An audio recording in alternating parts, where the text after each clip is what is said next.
السلام علیکم و رحمت الله. نصیحت های پدر به فرزند. فرزندم، هیچ کس و هیچ چیز را به الله شریک مساز. به جز الله هیچ کس و هیچ چیز را فرمان روا و فریادرس خویش مشمار. وجود پدر و مادرت را غنیمت بشمار. استادت را همچون پدر دوست بدار.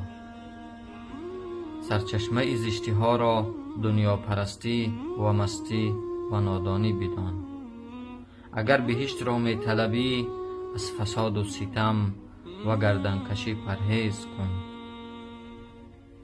عمر را برای عمل و عبادت و پاکی و پرهیزگاری غنیمت بدان.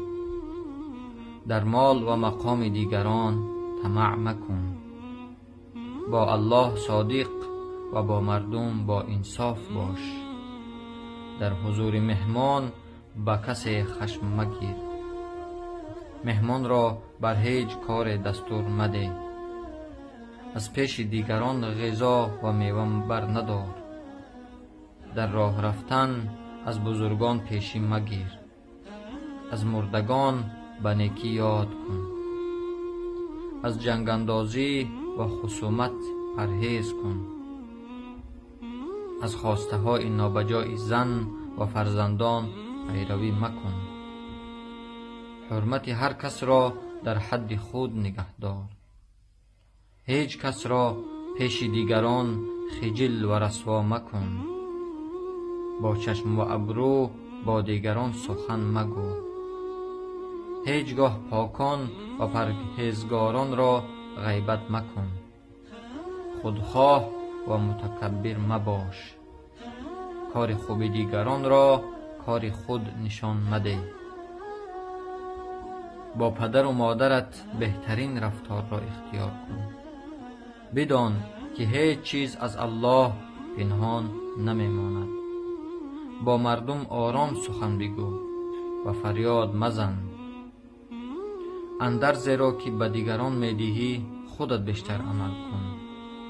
سخن را به اندازه بگو.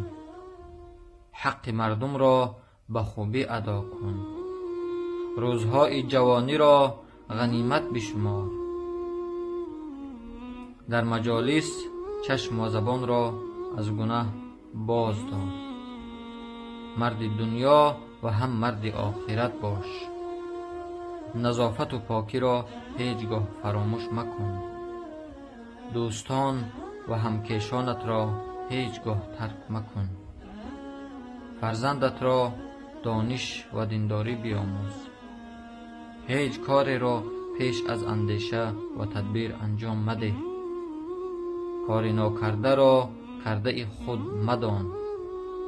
با بزرگتر از خود مزاح مکن. با بزرگان سخن طولانی مگو. حالت خستگی را در حضور دیگران ظاهر مکن. در راه رفتن میانه رو باش. السلام علیکم و رحمت الله و برکاته.